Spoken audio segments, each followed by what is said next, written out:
ਸੂਈ ਤੋਂ ਲੈ ਕੇ ਜਹਾਜ਼ ਤੱਕ ਇਨਸਾਨ ਨੇ ਬਣਾ ਲਿਆ। ਕਿ ਵਾਕਈ ਇਨਸਾਨ ਤਰੱਕੀ ਕਰ ਰਿਹਾ ਕਿ ਅਸੀਂ ਆਪਣੇ ਪੈਰ ਤੇ ਕੁਹਾੜੀ ਮਾਰਦੇ ਹਾਂ? ਅਸੀਂ ਵਿਗਿਆਨ ਪਾਸੋਂ ਬਹੁਤ ਤਰੱਕੀ ਕੀਤੀ ਹੈ ਕਿ ਕੁਦਰਤ ਪਾਸੋਂ ਤਰੱਕੀ ਕੀਤੀ ਹੈ? ਵਿਨਾਸ਼ ਵਾਸਤੇ ਤਾਂ ਅਸੀਂ ਬਹੁਤ ਕੁਝ ਅੱਗੇ ਵਧ ਗਏ ਹਾਂ ਜੀ। ਵਿਨਾਸ਼ ਨੂੰ ਹੀ ਵਿਕਾਸ ਕਹਿੰਦੇ ਆ, ਤੇ ਫਿਰ ਇਹ ਵਿਕਾਸ ਤੋਂ ਕਰਾਉਣਾ ਕੀ ਹੈ? ਲੋਕਾਂ ਨੂੰ ਤਬਾਹ ਕਰਨ ਦੀ ਗੱਲ ਆਉਂਦੀ ਹੈ, ਫਿਰ ਕਹਿੰਦੇ ਅਸੀਂ ਤੁਹਾਡੇ ਨਾਲੋਂ ਜ਼ਿਆਦਾ ਕਰ ਸਕਦੇ ਹਾਂ, ਸਾਡੇ ਕੋਲ ਸਮਰੱਥਾ ਸੀ। ਪਰ ਜਦੋਂ ਬਚਾਉਣ ਦੀ ਗੱਲ ਆਉਂਦੀ ਹੈ ਤਾਂ ਫਿਰ ਉੱਥੇ ਸਾਰਿਆਂ ਦੀ ਹੋਸ਼ ਉੱਡ ਜਾਂਦੀ, ਆਕਸੀਜਨ ਹੀ ਨਹੀਂ ਮਿਲਦੀ। ਕੁਦਰਤ ਪੱਖੋਂ ਫੇਲ ਹੋ ਗਿਆ, ਕੁਦਰਤ ਨੂੰ ਸਾਂਭ ਨਹੀਂ ਸਕੇ, ਉਸ ਪੱਖੋਂ ਫੇਲ ਆ। ਕੁਦਰਤ ਨੂੰ ਤਾਂ ਲੁੱਟਿਆ, ਕੁਦਰਤ ਤੇ ਕੁਦਰਤੀ ਖਜ਼ਾਨਿਆਂ ਨੂੰ ਲੁੱਟਿਆ। ਉਹਦਾ ਰਿਜ਼ਲਟ ਹੁਣ ਸਮੱਸਿਆ ਆ ਰਹੀਆਂ, ਸੁਨਾਮੀ ਵਰਗੀਆਂ ਲਹਿਰਾਂ ਆ ਗਈਆਂ, ਕਿਤੇ ਟੈਂਪਰੇਚਰ ਦਾ ਵੱਧ ਜਾਣਾ। ਤੇ ਜਦੋਂ ਨਿਯਮ ਟੁੱਟਦੇ ਆ ਤਾਂ ਉਹਦੇ ਟੁੱਟਣ ਦੇ ਵਿੱਚੋਂ ਕੋਈ ਚੀਜ਼ ਨਵੀਂ ਪੈਦਾ ਹੁੰਦੀ ਹੈ। ਜਿਹੜੀ ਨਵੀਂ ਹੁੰਦੀ ਹੈ ਉਹ ਰੱਬ ਦੇ ਤਾਂ ਕੁਛ ਨਾ ਕੁਛ ਉਹਨੇ ਪਰਿਵਰਤਨ ਹੋ ਕੇ ਬਣਨਾ ਹੀ ਹੈ। ਪਰ ਮਨੁੱਖ ਤੇ ਉਹ ਜਿਹੜੀ ਹੈਗੀ ਆ ਭਾਰੂ ਪੈ ਜਾਂਦੀ ਹੈ। ਇਸ ਵੇਲੇ ਸਾਰਾ ਕੁਛ ਮਨੁੱਖ ਦੇ ਉੱਤੇ ਭਾਰੂ ਪਿਆ ਜਿਹੜਾ ਦਾ। ਜੇ ਜੀਂਦੇ ਆ ਤਾਂ ਫਿਰ ਸਾਰਾ ਕੁਛ ਸਾਰੀਆਂ ਚੀਜ਼ਾਂ ਹੈ, ਤੇ ਜੇ ਜੀਵਨ ਹੀ ਨਹੀਂ ਤੇ ਫਿਰ ਇਹ ਵਿਕਾਸ ਤੋਂ ਕੀ ਕਰੋਨਾ? ਕੀ ਅਰਥ ਆ ਵਿਕਾਸ ਦੇ? ਕੀ ਇਹ ਚੀਜ਼ਾਂ ਦੇ? ਗੱਡੀਆਂ, ਮੋਟਰਾਂ, ਕਾਰਾਂ ਬੰਦੇ ਵਾਸਤੇ ਆ, ਤੇ ਜੇ ਬੰਦਾ ਹੀ ਨਹੀਂ, ਬੰਦਾ ਹੀ ਬੰਦੇ ਦੀ ਹੋਂਦ ਖਤਰੇ 'ਚ ਆ, ਤੇ ਇਸ ਵਿਕਾਸ ਦੇ ਕੀ ਮਾਇਨੇ? ਕੁਛ ਵੀ ਨਹੀਂ। ਉਦੋਂ ਵੀ ਕਹਿਣ ਲੱਗ ਪਏ ਸੀ ਕਿ ਅਸੀਂ ਕੁਦਰਤ ਦੇ ਨਿਯਮਾਂ ਦੀ ਉਲੰਘਣਾ ਕਰ ਰਹੇ ਹਾਂ, ਉਲਟ ਜਾ ਰਹੇ ਹਾਂ। ਕੀ 1 ਸਾਲ ਦੇ ਵਿੱਚ ਇਨਸਾਨ ਨੇ ਕੋਈ ਸਿੱਖਿਆ? ਇਹ ਕੁੱਟ ਖਾ ਕੇ ਤੇ ਫਿਰ ਦੁਬਾਰਾ ਜਿਹੜੇ ਹੈਗੇ ਆ ਉਹ ਉਹੋ ਜਿਹੇ ਹੋ ਜਾਂਦੇ ਆ, ਤੇ ਫਿਰ ਜਿਹੜਾ ਹੈਗਾ ਅਗਲੀ ਕੁੱਟ ਦੇ ਵਾਸਤੇ ਅਸੀਂ ਫਿਰ ਤਿਆਰ ਹੋਈ ਜਾਂਦੇ। ਉਹ ਪਤਾ ਨਹੀਂ ਕੁਦਰਤ ਨੇ ਕਦੋਂ ਚਪੇੜ ਮਾਰਨੀ ਹੈ, ਕਿੱਥੇ ਮਾਰਨੀ ਹੈ, ਕੀ ਹੋਣਾ, ਉਹ ਕਿਸੇ ਨੂੰ ਕੁਛ ਪਤਾ ਨਹੀਂ। ਜਿੰਨਾ ਵਿਕਾਸ ਭਾਵੇਂ ਥੋੜਾ ਹੀ ਹੋ ਜਾਵੇ, ਕੋਠੀਆਂ ਭਾਵੇਂ ਥੋੜੀਆਂ ਬਣ ਜਾਣ, ਪਰ ਹਰਿਆ ਭਰਿਆ ਆਲਾ ਦੁਆਲਾ, ਸਾਨੂੰ ਸਾਹ ਦਾ ਸੌਖਾ ਹੋਵੇ, ਸਾਡਾ ਪਾਣੀ ਤਾਂ ਸ਼ੁੱਧ ਹੋਵੇ, ਸਾਡੀ ਹਵਾ ਤਾਂ ਸ਼ੁੱਧ ਹੋਵੇ। ਅਸੀਂ 3 ਚੀਜ਼ਾਂ ਬਚਾ ਲਈਏ, ਸਮਝ ਲਓ ਵਿਕਾਸ ਹੀ ਵਿਕਾਸ ਆ। ਹਜ਼ਾਰਾਂ ਸਾਲਾਂ ਤੋਂ ਇਤਿਹਾਸ ਪੜ੍ਹ ਕੇ ਦੇਖ ਲਓ, ਕਦੇ ਕੋਈ ਨਦੀ, ਦਰਿਆ ਗੰਦਾ ਹੈ ਹੀ ਨਹੀਂ ਸੀ। 50 ਸਾਲਾਂ ਦੇ ਵਿੱਚ ਅਸੀਂ ਸਾਰਾ ਕੁਝ, 50 ਦਹਾਕਿਆਂ ਦੇ ਵਿੱਚ ਅੰਮ੍ਰਿਤ ਵਰਗੇ ਪਾਣੀ ਨੂੰ ਜ਼ਹਿਰ ਬਣਾਤਾ, ਪਵਿੱਤਰ ਧਰਤੀ ਨੂੰ ਜ਼ਹਿਰੀਲੀ ਬਣਾਤਾ, ਹਵਾ ਜਿਹੜੀ ਹੈਗੀ ਆ ਸਿਲੰਡਰਾਂ ਤੱਕ ਪਹੁੰਚ ਗਿਆ। ਮੱਛੀਆਂ ਮਰੀਆਂ ਮੱਛੀਆਂ ਦਾ ਜ਼ਿਕਰ ਕਰਕੇ ਇੱਕ ਲਿਖਿਆ ਵੀ ਸੀ ਕੁਛ ਕਿ ਇਹਨਾਂ ਦਾ ਇਨਸਾਫ ਲੈਣ ਲਈ ਅਸੀਂ ਕਿਹੜੇ ਦਾਤੇ ਜਾਈਏ। ਤੇ ਜੇ ਬੰਦਿਆਂ ਦੇ ਇਹ ਹਾਲ ਹੋ ਰਿਹਾ ਤੇ ਮੱਛੀਆਂ ਦੀ ਸੁਣਵਾਈ ਕਦੋਂ ਹੋਊਗੀ? ਉਹ ਤੇ ਅੰਦਾਜ਼ਾ ਲਾ ਸਕਦੇ ਆ ਕਿ ਜੇ ਅਸੀਂ ਆਪ ਨਹੀਂ ਕਰਦੇ ਤੇ ਆਪਾਂ ਕਿਸੇ ਨੂੰ ਕੁਝ ਨਹੀਂ ਕਹਿ ਸਕਦੇ। ਵਿਆਖਿਆ ਕਰਨ ਵਾਲੇ ਬਹੁਤ ਹੈ, ਪੜ੍ਹ ਕੇ ਸੁਣਾਉਣ ਵਾਲੇ ਬਹੁਤ ਹੈ। ਜੇ ਤੁਸੀਂ ਜੀਵਨ ਦੇ ਵਿੱਚ ਕੁਝ ਕੀਤਾ, ਤੁਹਾਡਾ ਥੋੜਾ ਗਿਆ ਹੋਇਆ ਵੀ ਲੋਕਾਂ ਦੇ ਦਿਲਾਂ ਨੂੰ ਟੁੰਬੂਗਾ।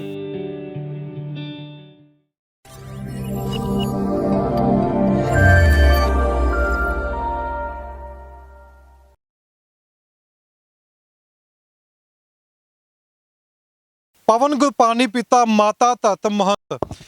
ਜਿਸ ਤਰੀਕੇ ਨਾਲ ਸ਼ੁਰੂ ਚੋਂ ਹੀ ਗੁਰੂ ਗ੍ਰੰਥ ਸਾਹਿਬ ਵਿੱਚ ਵੀ ਲਿਖਿਆ ਕਿ ਪਾਣੀ ਸਾਡੇ ਵਾਸਤੇ ਬਹੁਤ ਅਹਿਮ ਹੈ। ਹਵਾ ਦਾ ਵੀ ਜ਼ਿਕਰ ਆਉਂਦਾ, ਕੁਦਰਤ ਦਾ ਵੀ ਜ਼ਿਕਰ ਆਉਂਦਾ ਵੀ ਕੁਦਰਤ ਨੂੰ ਕਿਸ ਤਰੀਕੇ ਨਾਲ ਸਾਨੂੰ ਸਾਂਭ ਕੇ ਰੱਖਣਾ ਪੈਂਦਾ।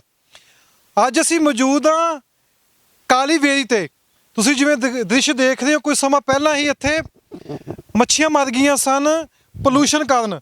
ਪਿੱਛੋਂ ਪਾਣੀ ਨਹੀਂ ਛੱਡਿਆ ਗਿਆ ਸੀ ਤਾਂ ਲੱਖਾਂ ਦੀ ਤਾਦਾਦ ਵਿੱਚ ਮੱਛੀਆਂ ਮਰ ਗਈਆਂ ਸਨ। ਪ੍ਰਦੂਸ਼ਣ ਲਗਾਤਾਰ ਵੱਧਦਾ ਜਾ ਰਿਹਾ ਹੈ। ਤਾਂ ਅੱਜ ਤੁਹਾਡੀ ਮੁਲਾਕਾਤ ਕਰਾਵਾਂਗੇ ਸੰਤ ਬਲਵੀਰ ਸਿੰਘ ਸੀਚੇਵਾਲ ਜੀ ਨਾਲ।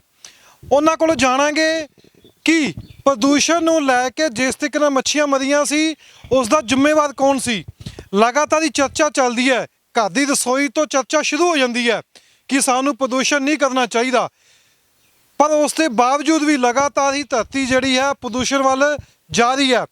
ਦੂਸਰੇ ਪਾਸੇ ਲੋਕਡਾਊਨ ਹੋ ਗਿਆ ਸੀ ਪਿਛਲੇ ਸਾਲ, ਤਾਂ ਕਈਆਂ ਨੇ ਮੰਨਿਆ ਸੀ ਕਿ ਸਾਰਿਆਂ ਨਾਲ ਜ਼ਿਆਦਾ ਪੋਲੂਸ਼ਨ ਇਨਸਾਨ ਹੀ ਕਰਦਾ ਹੈ। ਪਰ ਉਸ ਦੇ ਬਾਵਜੂਦ ਵੀ ਸਾਡੇ ਵਿੱਚ ਕਿਤੇ ਸੁਧਾਰ ਨਹੀਂ ਆਇਆ ਤੇ ਲਗਾਤਾਰ ਹੀ ਪ੍ਰਦੂਸ਼ਣ ਦੇ ਕਾਰਨ ਲੱਖਾਂ ਦੀ ਤਾਦਾਦ ਵਿੱਚ ਕਾਲੀ ਵੇਈ ਵਿੱਚ ਮੱਛੀਆਂ ਮਰ ਗਈਆਂ ਸਨ।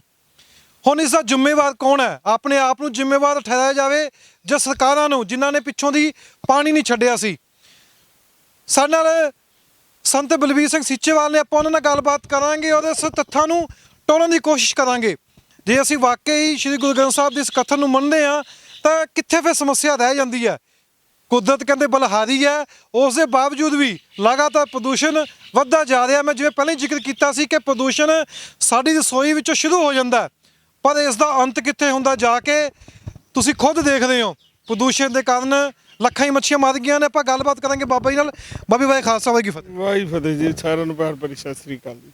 ਬਾਬਾ ਜੀ ਪਹਿਲਾਂ ਮੇਰਾ ਸਵਾਲ ਇਹ ਹੈ ਕਿ ਕੁਝ ਦਿਨ ਪਹਿਲਾਂ ਇੱਥੇ ਮੱਛੀਆਂ ਮਰ ਗਈਆਂ ਸੀ ਲੱਖਾਂ ਦੀ ਤਾਦਾਦ ਦੇ ਵਿੱਚ। ਤੁਸੀਂ ਵੀ ਲਗਾਤਾਰ ਸੋਸ਼ਲ ਮੀਡੀਆ ਚੀਜ਼ਾਂ ਪਾਈਆਂ, ਉਸ ਤੋਂ ਬਾਅਦ ਮੀਡੀਆ ਦਾ ਵੀ ਚਰਚਾ ਬਣੀ। ਮੱਛੀਆਂ ਮਰਨ ਦਾ ਕਾਰਨ ਕੀ ਸੀ? ਜੇ ਪਹਿਲਾਂ ਵੀ ਕਈ ਸਾਲ ਪਹਿਲਾਂ ਵੀ ਇਹ ਹੋ ਚੁੱਕਿਆ ਸੀ, ਦੁਬਾਰਾ ਫਿਰ ਇਹ ਕਾਰਾ ਹੋ ਜਾਣਾ, ਇਹ ਕਾਰਨ ਕੀ ਸੀ?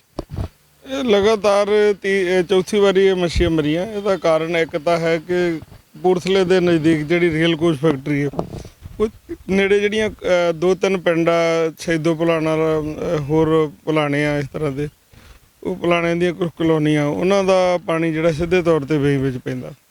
ਉਹ ਪਾਣੀ ਜਿਹੜਾ ਗੰਦਾ ਪਾਣੀ ਆ ਉਹ ਬੰਦ ਨਹੀਂ ਹੋਇਆ ਹੁਣ ਤੱਕ। ਬੜੇ ਯਤਨ ਕੀਤੇ ਆ, ਟ੍ਰੀਟਮੈਂਟ ਪਲਾਂਟ ਨਹੀਂ ਲੱਗ ਸਕਿਆ। ਤੇ ਇਹ ਜਿਹੜਾ ਹੈਗਾ ਵੱਖ-ਵੱਖ ਸ਼ਹਿਰਾਂ ਦੇ ਟ੍ਰੀਟਮੈਂਟ ਪਲਾਂਟ ਲੱਗੇ ਹੋਏ ਵੇਈ ਦੇ ਕੰਢੇ, ਪਿੰਡਾਂ ਦੇ ਵਿੱਚ ਜਿਹੜੇ ਹੈਗੇ ਆ ਸੀਚੇਵਾਲ ਮਾਡਲ ਦੇ ਤਹਿਤ ਪਾਣੀ ਟ੍ਰੀਟ ਹੋ ਕੇ ਖੇਤੀ ਨੂੰ ਲੱਗਦਾ। ਪਰ ਜਿਹੜਾ ਕੁਛ ਜਿੱਦਾਂ ਕਪੂਰਥਲੇ ਦਾ ਉਹ ਵੀ ਪੂਰਾ ਸਹੀ ਤਰੀਕੇ ਨਾਲ ਨਹੀਂ ਚੱਲਦਾ। ਤੇ ਇਹ ਕਲੋਨੀਆਂ ਦੇ ਪਾਣੀ ਲਗਾਤਾਰ ਪੈਂਦੇ ਰਹੇ। ਜਦੋਂ 1.5 ਮਹੀਨਾ ਪਾਣੀ ਜਿਹੜਾ ਹੈ ਇਹਦੇ ਵਿੱਚ ਪਿਆ, ਗੰਦੇ ਪਾਣੀ ਪੈਂਦੇ ਰਹੇ, ਸਾਫ਼ ਪਾਣੀ ਨਹੀਂ ਛੱਡਿਆ, ਤਾਂ ਫਿਰ ਉਹ ਮੱਛੀਆਂ ਜਿਹੜੀਆਂ ਹੈਗੀਆਂ ਉਹ ਆਕਸੀਜਨ ਦੀ ਘਾਟ ਨਾਲ ਮਰਨੀਆਂ ਸ਼ੁਰੂ ਹੋਈਆਂ। ਜੇ ਪਾਣੀ ਬੰਦ ਵੀ ਸੀਗਾ, ਕਿਉਂਕਿ ਕਈ ਵਾਰ ਟੈਕਨੀਕਲੀ ਉੱਥੇ ਸਫਾਈ ਮੁਰੰਮਤ ਕਰਨ ਵਾਸਤੇ ਬੰਦ ਕਰਨਾ ਪੈਂਦਾ, ਪਰ ਜੇਕਰ ਗੰਦੇ ਪਾਣੀ ਨਾ ਪੈਂਦੇ ਹੋਏ ਫਿਰ ਮੱਛੀਆਂ ਨਹੀਂ ਸੀ ਮਰਨੀਆਂ। ਬੱਚੇ ਮਰਨ ਦਾ ਕਾਰਨ ਆ ਇਹ ਗੰਦੇ ਪਾਣੀ। ਉਹਨਾਂ ਨੇ ਜਿਹੜਾ ਹੈਗਾ ਪਾਣੀ ਨੂੰ ਗੰਦਾ ਕਰ ਦਿੱਤਾ, ਆਕਸੀਜਨ ਘਟ ਗਈ, ਇਸ ਕਰਕੇ ਮੱਛੀਆਂ ਮਰੀਆਂ। ਤੁਸੀਂ ਬਾਬਾ ਜੀ ਜ਼ਿਕਰ ਕਰ ਰਹੇ ਹੋ ਕਿ ਪਹਿਲਾਂ ਵੀ 4 ਵਾਰ ਇਦਾਂ ਹੋ ਚੁੱਕਿਆ ਕਿ ਤੁਸੀਂ ਇਹ ਸਰਕਾਰ ਨੂੰ ਪਹਿਲਾਂ ਜਿਤਾਤਿਆ ਸੀ, ਸਰਕਾਰ ਨੂੰ ਤੁਸੀਂ ਲਿਖਿਆ? ਹਰ ਵਾਰੀ ਇਹ ਸਾਰਾ ਕੁਝ ਹੁੰਦਾ, ਇੱਦਾਂ ਮੀਡੀਆ ਵਿੱਚ ਵੀ ਚੱਲਦਾ। ਫਿਰ ਜਿਹੜਾ ਹੈਗਾ ਹੁਣ 3 ਸਾਲ ਜਿਹੜਾ ਹੈਗਾ ਨਹੀਂ ਕੁਝ ਵੀ ਹੋਇਆ। ਅੱਗੇ ਸ਼ਾਇਦ 17 ਦੇ ਵਿੱਚ ਇੱਦਾਂ ਹੋਇਆ ਸੀ। ਫਿਰ ਲਗਾਤਾਰ ਕਈ ਵਾਰ ਜਿਹੜਾ ਜੇਕਰ ਉਹ ਗੰਦੇ ਪਾਣੀ ਹੁਣ ਤੱਕ ਬੰਦ ਹੋ ਜਾਂਦੇ ਤੇ ਫਿਰ ਇਹ ਨਹੀਂ ਹੋਣਾ ਸੀ। ਅਸੀਂ ਕਰਦੇ ਰਹੇ ਹਜੇ ਉਹਦੇ ਵਾਸਤੇ ਕਾਫੀ 7-8 ਸਾਲ ਪਹਿਲਾਂ ਦੇ 2 ਕਰੋੜ ਤੋਂ ਵੱਧ ਪੈਸੇ ਮਨਜ਼ੂਰ ਹੋਏ ਟ੍ਰੀਟਮੈਂਟ ਪਲਾਂਟ ਵਾਸਤੇ। ਕਿ ਟੈਕਨੀਕਲੀ ਪਤਾ ਨਹੀਂ ਪ੍ਰਸ਼ਾਸਨਿਕ ਜਿਹੜੀ ਹੈਗੀ ਆ ਉਹ ਘਾਟ ਕਰਕੇ ਵੀ ਇਹਦੇ ਉੱਤੇ ਧਿਆਨ ਨਹੀਂ ਗਿਆ, ਜਿਹਦੇ ਕਰਕੇ, ਕਿਉਂਕਿ 550 ਸਾਲਾਂ ਤੇ ਸਰਕਾਰਾਂ ਨੇ ਕਰੋੜਾਂ ਰੁਪਏ ਖਰਚ ਕਰ ਦਿੱਤੇ। ਸੋ ਇਹ ਪਵਿੱਤਰ ਵੇਈ ਇੱਕ ਆਸਥਾ ਦਾ ਕੇਂਦਰ ਆ। ਇੱਥੇ ਦੂਰੋਂ ਦੂਰੋਂ ਸੰਗਤਾਂ ਨਹਾਉਣ ਆਉਂਦੀਆਂ, ਇਸ਼ਨਾਨ ਕਰਨ ਆਉਂਦੇ ਆ, ਸਰਦਾ ਨਾਲ ਸੀਸ ਝੁਕਾਉਂਦੇ ਆ। ਪਰ ਜਦੋਂ ਇਹੋ ਜਿਹਾ ਮੱਛੀਆਂ ਮਰਦੀਆਂ, ਕਈ ਦਿਨ ਬਦਬੂ ਆਉਂਦੀ ਸੜਿਆਂ ਦਾ, ਇਹ ਆਸਥਾ ਦੇ ਨਾਲ ਵੀ ਬਹੁਤ ਵੱਡਾ ਖਿਲਵਾੜ ਆ। ਬਾਬੀ ਤੁਸੀਂ ਲਗਾਤਾਰ ਸੋਸ਼ਲ ਮੀਡੀਆ ਵੀ ਤੁਸੀਂ ਹੁਣ ਐਕਟਿਵ ਹੈਗੇ ਹੋ, ਲੋਕਾਂ ਨੂੰ ਦੱਸਦੇ ਰਹਿੰਦੇ ਹੋ, ਸੁਚੇਤ ਹੁੰਦੇ ਹੋ ਕਿ ਪ੍ਰਦੂਸ਼ਣ ਨਾ ਕਰੀਏ। ਤੁਸੀਂ ਮਰੀਆਂ ਮੱਛੀਆਂ ਦਾ ਜ਼ਿਕਰ ਕਰਕੇ ਇੱਕ ਲਿਖਿਆ ਵੀ ਸੀ ਕੁਝ ਕਿ ਇਹਨਾਂ ਦਾ ਇਨਸਾਫ ਲੈਣ ਲਈ ਅਸੀਂ ਕਿਹੜੇ ਦਾਤੇ ਜਾਈਏ? ਉਹ ਨਾ ਕਿ ਹੁਣ ਇਕੱਲੇ ਮੱਛੀਆਂ ਵੀ ਆਕਸੀਜਨ ਦੀ ਘਾਟ ਨਾਲ ਮਰੀਆਂ। ਦਿੱਲੀ ਦੇ ਜਿੱਥੇ ਭਾਰਤ ਦੀ ਰਾਜਧਾਨੀ ਆ, ਉੱਥੇ ਲੋਕ ਮਰ ਰਹੇ ਆ, ਬੰਦਾ ਇਨਸਾਨ ਮਰ ਰਿਹਾ। ਹੁਣ ਜੇ ਉੱਥੇ ਇਨਸਾਨ ਮਰ ਰਿਹਾ, ਉਹਨਾਂ ਨੂੰ court, high court, supreme court ਖਿੱਚ ਰਹੀ ਆ ਵੀ ਤੁਸੀਂ ਕਿੱਥੇ ਕੀ ਕਰਦੇ ਸੀ। ਤੇ ਜੇ ਬੰਦਿਆਂ ਦੇ ਇਹ ਹਾਲ ਹੋ ਰਿਹਾ ਤੇ ਮੱਛੀਆਂ ਦੀ ਸੁਣਵਾਈ ਕਦੋਂ ਹੋਊਗੀ? ਉਹ ਤੇ ਹੁਣ ਅੰਦਾਜ਼ਾ ਲਾ ਸਕਦੇ ਆ ਕਿ ਮੱਛੀਆਂ ਤਾਂ ਫਿਰ ਵੀ ਮੱਛੀਆਂ ਦੀਆਂ ਕਿਹੜਾ ਵੋਟਾਂ, ਕਿਉਂਕਿ ਜੇ ਇਨਸਾਨ ਦੀ ਤਾਂ ਵੋਟ ਆ ਨਾ, ਅਸੀਂ ਉਹ ਵੋਟ ਕਰਕੇ ਵੀ ਚਲੋ ਵੋਟ ਵੀ ਲੈਣੀ ਉਹਨਾਂ ਕੋਲ, ਤਾਂ ਫਿਰ ਵੀ ਅਸੀਂ ਉਹਨਾਂ ਦਾ ਨਹੀਂ ਕਰ ਰਹੇ ਜਿਹੜੇ ਸਾਡਾ ਧਰਮ ਆ। ਕਿਉਂਕਿ ਜਿਉਣ ਦਾ ਹੱਕ ਸਾਰਿਆਂ ਨੂੰ, ਰਾਈਟ ਟੂ ਲਿਵ, ਜਿਹਦੇ ਵਿੱਚ ਸ਼ੁੱਧ ਹਵਾ, ਸ਼ੁੱਧ ਪਾਣੀ, ਸ਼ੁੱਧ ਖੁਰਾਕ, ਇਹ ਸਭ ਦਾ ਮੌਲਿਕ ਅਧਿਕਾਰ ਆ, ਜਿੱਦਾਂ ਸਾਡੇ ਸਾਰੇ ਇੱਕ ਨੂੰ ਮਿਲੇ ਹੋਏ। ਇਕੱਲਾ ਮਨੁੱਖ ਨੂੰ ਨਹੀਂ, ਪਸ਼ੂ ਨੂੰ ਵੀ ਜੀਣ ਦਾ ਅਧਿਕਾਰ ਦਿੱਤਾ ਹੋਇਆ, ਪੰਛੀਆਂ ਨੂੰ ਵੀ ਜੀਣ ਦਾ ਅਧਿਕਾਰ ਆ, ਜਲਚਰ ਜੀਵਨ ਨੂੰ ਵੀ ਜੀਣ ਦਾ ਅਧਿਕਾਰ ਆ। ਜਿਹੜਾ ਗੰਦੇ ਪਾਣੀ ਪੈਂਦਾ, ਇਹਦੇ ਨਾਲ ਕ੍ਰਿਮੀਨਲ ਕੇਸ ਜਿਹੜਾ ਹੈਗਾ ਉਹਦੇ ਉੱਤੇ ਬਾਈ ਨੇਮ ਜਿਹੜਾ ਹੈਗਾ, ਜਿਹੜਾ ਜ਼ਿੰਮੇਵਾਰ ਉਹ 'ਤੇ ਦਰਜ ਹੋ ਸਕਦਾ।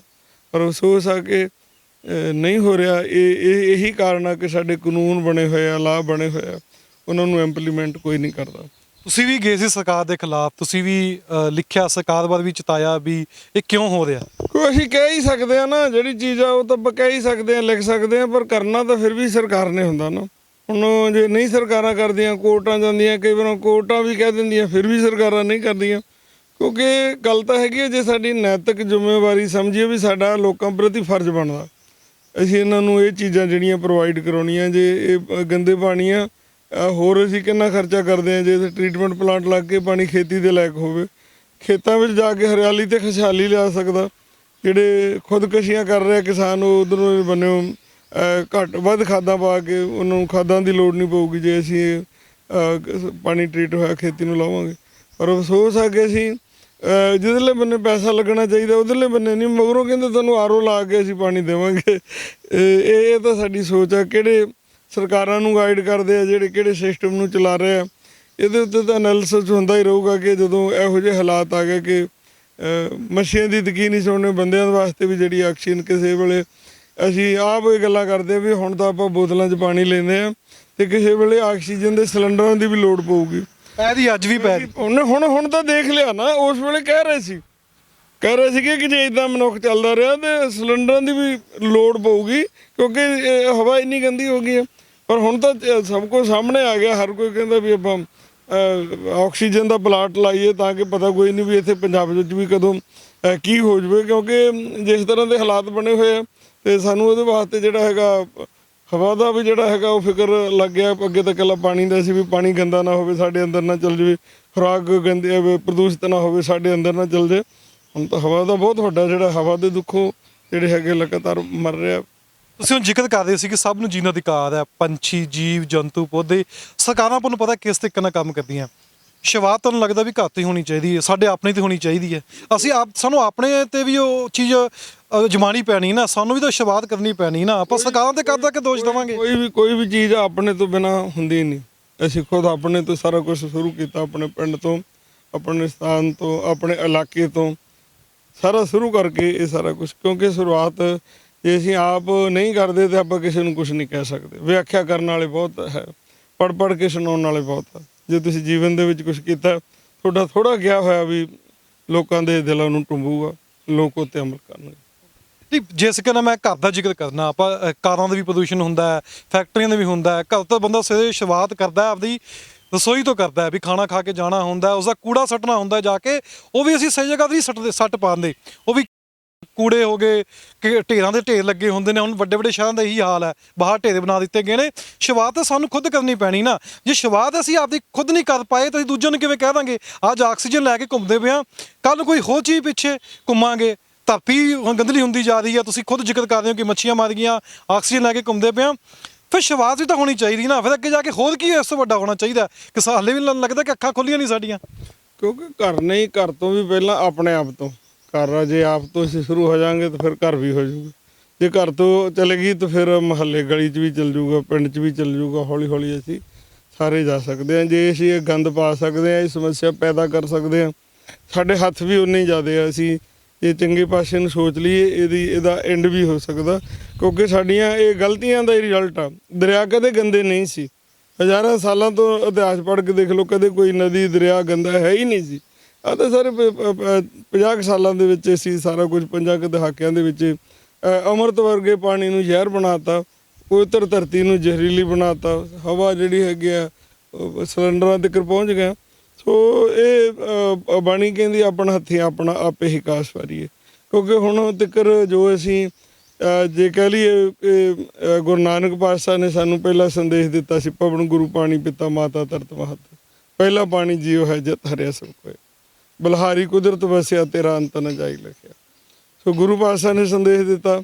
ਦੂਸਰਾ ਸੰਵਿਧਾਨ ਸਾਡਾ ਜਿਹੜਾ ਹੈਗਾ ਉਹਦੇ ਅਨੁਸਾਰ ਉਹ ਕਹਿੰਦਾ ਵੀ ਤੁਸੀਂ ਕਿਸੇ ਵੀ ਨੈਚੁਰਲ ਰਿਸੋਰਸ ਵਿੱਚ ਥੁੱਕ ਵੀ ਨਹੀਂ ਸਕਦੇ, ਕਿਰਾਈ ਮਾਂ ਇਹ ਤੁਸੀਂ ਨਹੀਂ ਕਰ ਸਕਦੇ। ਤੀਸਰਾ ਜਿਹੜਾ ਹੈਗਾ, ਸਾਨੂੰ ਵਿਗਿਆਨ ਨਹੀਂ ਇਹ ਕਹਿੰਦਾ ਵੀ ਪਾਣੀ ਗੰਦੇ ਪਾਓ ਆਪਣੇ ਕੁਦਰਤੀ ਸੋਮਿਆਂ 'ਚ। ਨਾ ਵਿਗਿਆਨ ਕਹਿ ਰਿਹਾ, ਨਾ ਸੰਵਿਧਾਨ ਕਹਿ ਰਿਹਾ, ਨਾ ਸਾਡੇ ਧਾਰਮਿਕ ਗ੍ਰੰਥ ਕਹਿ ਰਿਹਾ, ਪਰ ਫਿਰ ਵੀ ਅਸੀਂ ਸਾਰਾ ਕੁਛ ਚੀਜ਼ ਨੂੰ, ਵਿਗਿਆਨ ਨੂੰ ਵੀ ਅਣਦੇਖਿਆ ਕਰ ਰਹੇ ਹਾਂ।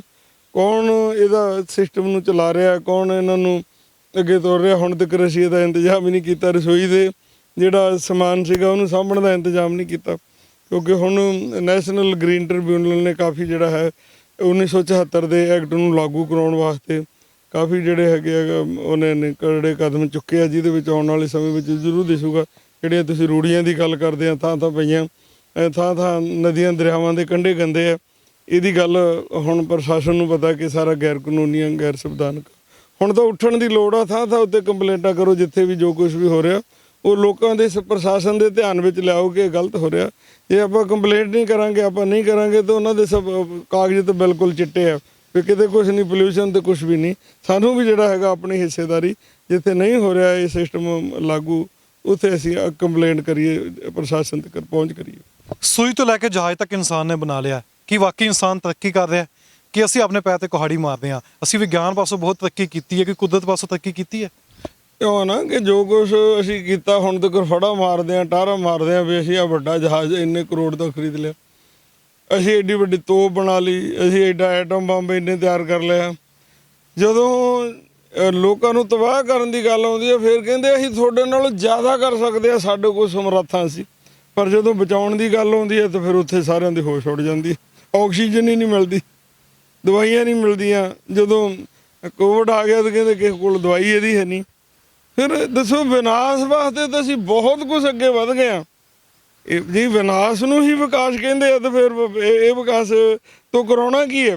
ਚਾਹੀਦਾ ਤਾਂ ਇਹ ਸੀਗਾ ਕਿ ਦੁਨੀਆ ਨੂੰ ਬਚਾਉਣ ਦੇ ਸਾਧਨ ਸਾਡੇ ਕੋਲ ਇੰਨੇ ਹੁੰਦੇ, ਦੌੜ ਹੁੰਦੀ ਕਿ ਤੁਸੀਂ ਕਹੋਗੇ ਤੇ ਮੈਂ ਇਹ ਚੀਜ਼ ਨੂੰ ਅਸੀਂ ਕਰ ਸਕਦੇ ਹਾਂ। ਕਿਉਂਕਿ ਉਧਰਲੇ ਬੰਨੇ ਪੈਸਾ ਹੀ ਨਹੀਂ ਲੱਗਾ। ਪੈਸਾ ਹੀ ਕਿਸੇ ਨੂੰ ਮਾਰਨਾ ਕਿੱਦਾਂ, ਭਜਾਉਣਾ ਕਿੱਦਾਂ, ਦੌੜਾਉਣਾ ਕਿੱਦਾਂ, ਕੁੱਟਣਾ ਕਿੱਦਾਂ, ਕਿੱਦਾਂ ਕਿਸੇ ਨੂੰ ਨੀਵਾਂ ਦਿਖਾਉਣਾ, ਇਹਦੇ ਉੱਤੇ ਸਾਡੀ ਜਿਹੜੀ ਹਥਿਆਰਾਂ ਤੇ ਪੈਸਾ ਖਰਚ ਕੀਤਾ, ਹਥਿਆਰਾਂ ਤੇ ਪੈਸਾ ਖਰਚ ਕੀਤਾ। ਤੇ ਜਿਹੜੀ ਹੈਗੀ ਆ ਦੁਨੀਆ ਨੂੰ ਬਚਾਉਣ ਵਾਸਤੇ ਉਹ ਜਿਹੜੇ ਸਾਧਨ ਜਿੰਨੇ ਲੋੜੀਂਦੇ ਸੀ ਉਹ ਨਹੀਂ ਕੀਤੇ। ਜੇ ਹੁਣ ਕੁਦਰਤ ਪੱਖੋਂ ਫੇਲ ਹੋ ਗਿਆ, ਕੁਦਰਤ ਨੂੰ ਸਾਂਭ ਨਹੀਂ ਸਕੇ, ਉਸ ਪੱਖੋਂ ਫੇਲ ਆ। ਕੁਦਰਤ ਨੂੰ ਤਾਂ ਲੁੱਟਿਆ, ਕੁਦਰਤ ਤੇ ਕੁਦਰਤੀ ਖਜ਼ਾਨਿਆਂ ਨੂੰ ਲੁੱਟਿਆ। ਉਹਦਾ ਰਿਜ਼ਲਟ ਹੁਣ ਸਮੱਸਿਆ ਆ ਰਹੀ ਆ। ਸੁਨਾਮੀ ਵਰਗੀਆਂ ਲਹਿਰਾਂ ਆ ਗਈਆਂ, ਕਿਤੇ ਟੈਂਪਰੇਚਰ ਦਾ ਵੱਧ ਜਾਣਾ, ਜਾਂ ਦਰਿਆ ਰੁੜ ਜਾਂਦੇ ਆ, ਬਿਮਾਰੀਆਂ ਆ ਰਹੀਆਂ, ਕਰੋਨਾ ਆ ਰਹੀ ਆ। ਇਹ ਸਾਰਾ ਕੁਝ ਜਿਹੜਾ ਹੈਗਾ ਜਦੋਂ ਅਸੀਂ ਕੁਦਰਤ ਨਾਲੋਂ ਟੁੱਟਦੇ ਆ ਤੇ ਜਦੋਂ ਨਿਯਮ ਟੁੱਟਦੇ ਆ ਤਾਂ ਉਹਦੇ ਟੁੱਟਣ ਦੇ ਵਿੱਚੋਂ ਕੋਈ ਚੀਜ਼ ਨਵੀਂ ਪੈਦਾ ਹੁੰਦੀ ਆ। ਜਿਹੜੀ ਨਵੀਂ ਹੁੰਦੀ ਆ ਉਹ ਰੱਬ ਦੇ ਤਾਂ ਕੁਛ ਨਾ ਕੁਛ ਉਹਨੇ ਪਰਿਵਰਤਨ ਹੋ ਕੇ ਬਣਨਾ ਹੀ ਆ। ਪਰ ਮਨੁੱਖ ਤੇ ਉਹ ਜਿਹੜੀ ਹੈਗੀ ਆ ਭਾਰੂ ਪੈ ਜਾਂਦੀ ਆ। ਇਸ ਵੇਲੇ ਸਾਰਾ ਕੁਛ ਮਨੁੱਖ ਦੇ ਉੱਤੇ ਭਾਰੂ ਪਿਆ। ਜਿਹੜਾ ਇਹਦਾ ਗਿਆਨ ਵੀ ਸੀਗਾ, ਜਿਹੜੀ ਇਹਦੀ ਤਰੱਕੀ ਸੀ, ਉਹ ਜਿਹੜੀ ਹੈਗੀ ਆ ਜੀਵਨ ਨਹੀਂ ਬਚਾ ਰਹੀ ਤੇ ਉਹ ਉਸ ਪਾਸੇ ਨਹੀਂ ਜਾ ਰਿਹਾ। ਇਸ ਵੇਲੇ ਜਿਹੜਾ ਹੈਗਾ ਬਹੁਤ ਵੱਡਾ ਸੰਕਟ ਜਿਹੜਾ ਹੈ। ਕੁਦਰਤ ਨਾਲ ਜੁੜਨ ਵਾਲੀ ਗੱਲ ਨਹੀਂ, ਕੁਦਰਤ ਨਾਲ ਟੁੱਟ ਕੇ ਅਸੀਂ ਵਿਕਾਸ ਕੀਤਾ। ਜਿਹੜਾ ਦੂਸਰਿਆਂ ਨੂੰ ਦੇ ਵਿਨਾਸ਼ ਵਾਸਤੇ ਅਸੀਂ ਉਹ ਵਿਕਾਸ ਕੀਤਾ, ਉਹ ਇਸ ਵੇਲੇ ਸਹਾਈ ਨਹੀਂ ਹੋ ਰਿਹਾ ਜਿਹਦੀ ਲੋੜ ਸੀ। ਅੱਛਾ ਬਾਬਾ ਜੀ, ਪਿਛਲੇ ਸਾਲ ਦੀ ਗੱਲ ਕਰੀਏ, ਕੋਵਿਡ ਆਇਆ, ਲੋਕਡਾਊਨ ਲੱਗਿਆ, ਲੋਕਾਂ ਨੇ ਇਹ ਸਬਕ ਲੈ ਲਿਆ। ਕੁਦਰਤ ਸਾਰਾ ਕੁਝ ਜਿਹੜਾ ਵਾਤਾਵਰਨ ਹੈਗੀ ਸਾਫ਼ ਸੁਥਰਾ ਹੋ ਗਿਆ, ਹਵਾ ਸਾਫ਼ ਹੋ ਗਈ, ਪਾਣੀ ਸਾਫ਼ ਹੋ ਗਿਆ, ਚਿੜੀਆਂ ਚਹਿਕਣ ਲੱਗ ਪਈਆਂ, ਪੰਛੀ ਚਹਿਕਣ ਲੱਗ ਪਏ। ਫਿਰ ਉਦੋਂ ਕਿਆ ਇਨਸਾਨ ਨੇ ਕਿਹਾ ਵੀ ਸਬਕ ਸਾਨੂੰ ਮਿਲ ਗਿਆ, ਅਸੀਂ ਘਰੇ ਤੜ ਗਏ ਹਾਂ, ਜਾਨਵਰ ਬਾਹਰ ਆ ਗਏ ਨੇ। ਉਦੋਂ ਵੀ ਕਹਿਣ ਲੱਗ ਪਏ ਸੀ ਕਿ ਅਸੀਂ ਕੁਦਰਤ ਦੇ ਨਿਯਮਾਂ ਦੀ ਉਲੰਘਣਾ ਕਰ ਰਹੇ ਹਾਂ, ਉਲਟ ਜਾ ਰਹੇ ਹਾਂ। ਕੀ 1 ਸਾਲ ਦੇ ਵਿੱਚ ਇਨਸਾਨ ਨੇ ਕੋਈ ਸਿੱਖਿਆ ਕਿ ਜਦੋਂ ਘਰੇ ਬੈਠਦਾ ਉਦੋਂ ਇਨਸਾਨ ਬੋਲਦਾ ਵੀ ਹਾਂ ਵੀ ਸਿੱਖ ਲਿਆ? ਕਿਉਂਕਿ ਜਦੋਂ ਹੁਣ ਉਸ ਵੇਲੇ ਬਿਲਕੁਲ ਗੱਡੀ ਜਿਹੜੀ ਦੁਨੀਆ ਦੀ ਖੜ ਗਈ ਸੀ, ਖੜ ਕੇ ਅੰਦਰ ਬਹਿ ਗਿਆ ਸੀ। ਅੰਦਰ ਬਹਿ ਕੇ ਸੋਚਦਾ ਸੀ ਵੀ ਮੈਂ ਇਹ ਕਿਸ ਕਰਕੇ ਬੈਠਾ।